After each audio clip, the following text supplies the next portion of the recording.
Welcome to Sales Bites by Journey, where we talk about everything you need to know to be a killer at sales. I'm your host, Will Jenkins. Let's get it. Hello. Welcome to Sales Bites by Journey. My name is Will Jenkins, and I am your host. Today, we have Chad Vos, VP of Sales at FWF. Chad, thank you for joining us.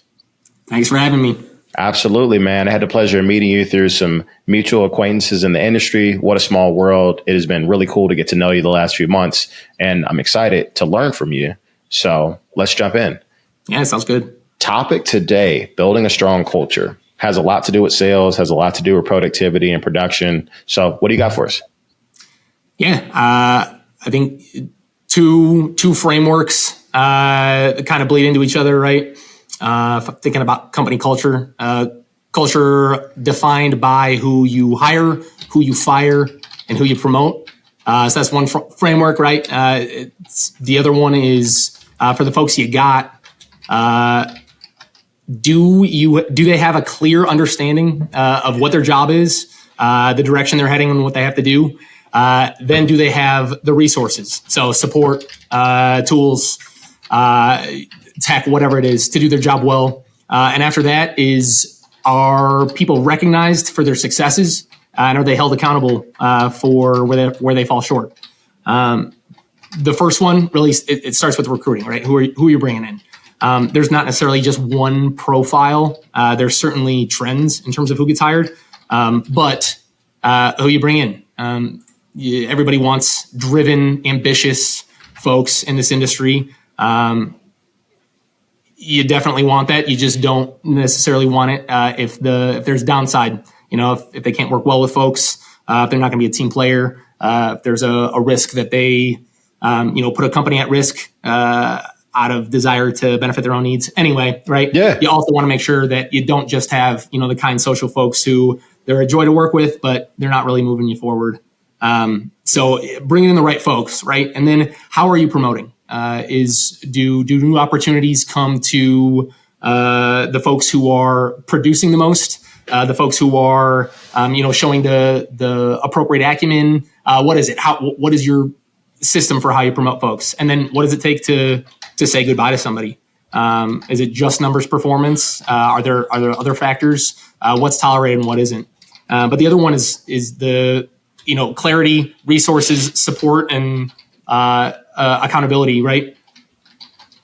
At the end of the day, it's pretty simple. You bring in the folks, you give them what they need, you celebrate their wins, and you bring accountability to the roadblocks. And after that, I think that there's a freedom of just getting the hell out of the way to let them do what you brought them to do. There's times to jump in, but a good culture is going to be, hey, we've got a group of people who know what their job is. They're fully equipped to do it. And they can expect, they know what to expect when they perform well or they underperform. And so there's no questions around why did this happen? Or, am I entitled to this? Or, hey, why did this account get reassigned over here? If you can bring that transparency, that eliminates a whole lot of the funky questions that can create space that gets filled by rumors or whisper wars. But the other thing is just making sure you have a group of those top performers. Ideally, you've got a training program that's going to take, and also management, that's going to take the back of that bell curve and move them forward. But you still want to maximize the number of, rock star A+ players you got going there. And if you don't have enough of those, I worry that you're not going to get the most out of them. If I'm an A+ rock star, I know what I can do, and I come in a class at 10, and 3 months in, I'm billing 5K, and nobody's even close to me. Do my feet get kicked up? Do I start taking it easy? Top performers, as soon as they see somebody getting close to them, they start, kicking into second gear. They live for that. They keep going, and if you don't have people to chomp at each other's ankles, I don't think you're getting the best. It's interesting. There are a lot of really good points you mentioned. A couple I took some notes on I'd love to elaborate on between the two of us would be the hiring aspect of it. So I think it's very common, depending on the leadership of an organization, to put too heavy of an emphasis on freight experience versus character or ability to produce if given the opportunity to learn. And I've learned the hard way. Sometimes you try to go get some freight veterans and they've got some bad habits that you don't learn about until a little bit down the road. And you're like, oh, shoot, it might have been easier to bring in some not experienced talent and teach them how to do it our way. And the culture to me has so much more to do with how we do the work, how you show up, how you interact with each other. What's the temperature in the room? Is it like hot? Everybody's like really, really spicy, or is it more collaborative? And yeah, we're going to hold each other accountable, but we need to be jumping down anybody's throat. Like that's not how we, treat each other. And sometimes when you go and hire for experience, you don't really always know all the pieces of what you're going to get versus spending the time to set the standard for how the job is done and cultivating from the inside. And so I think there's a lot to be said about the culture is how we represent ourselves and how we treat each other. And got nothing to do with ping pong tables and beer on Fridays. Like, that's not culture.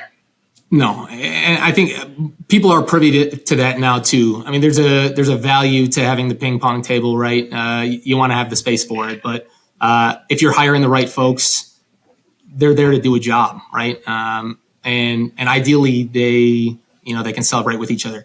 This industry, the market's big enough. One person's win isn't truly taking a ton away from everybody else. You can celebrate one another.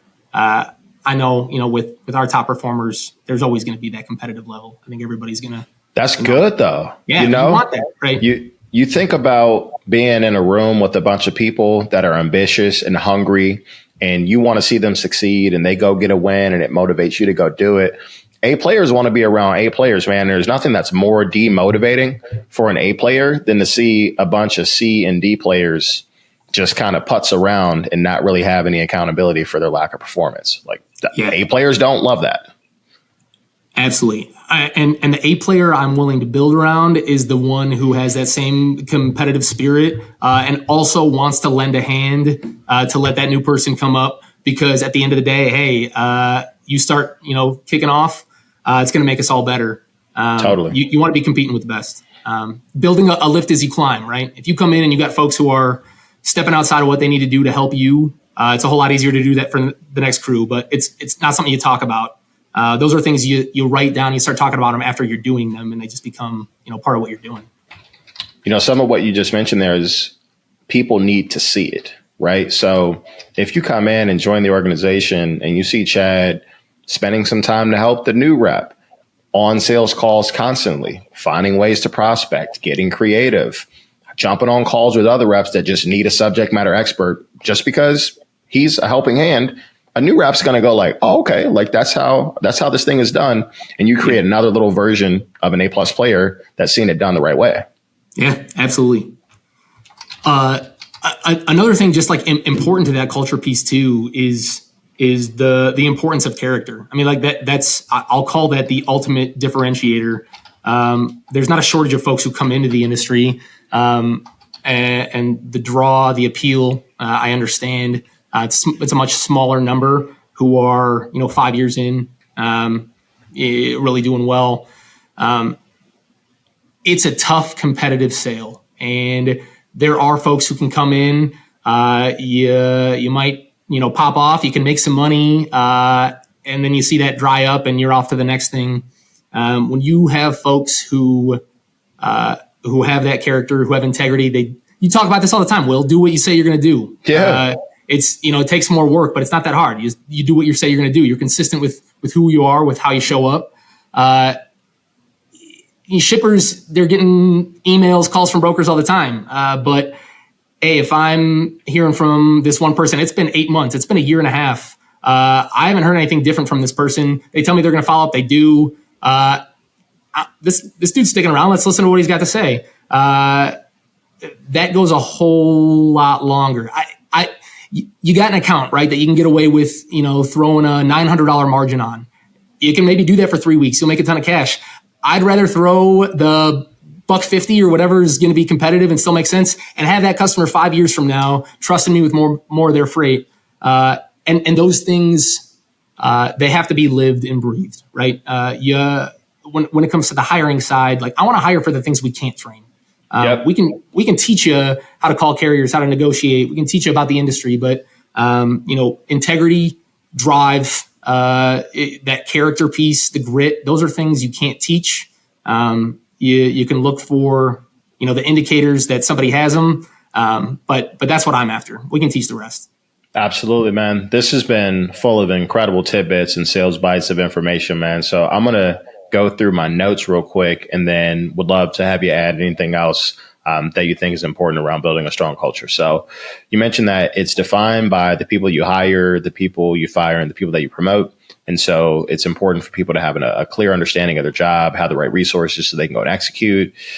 Important for people to be recognized for their success and then held accountable for shortcomings, and for there to be a clear process in terms of how people are selected for promotions. Competition creates better and more competition. So do you have a healthy environment where people compete and lift each other up and use that as motivation for themselves? People need to see what it looks like to lead. And so do you have people that are willing to show them what that process looks like? And then the most important part is character. Hire for the things that you can't train, when a lot of that is character. Yeah. Other than doubling down on it's got to be something that you see, from top down. You can't talk about it. We mentioned that. You got to see it. It's got to be lived. Beautiful, man. Well, thank you so much for taking some time to join us on Sales Bites, Chad. Appreciate you sharing with us. Thank you so much. Yeah. Thanks, Will. Appreciate it. Awesome. Catch you later.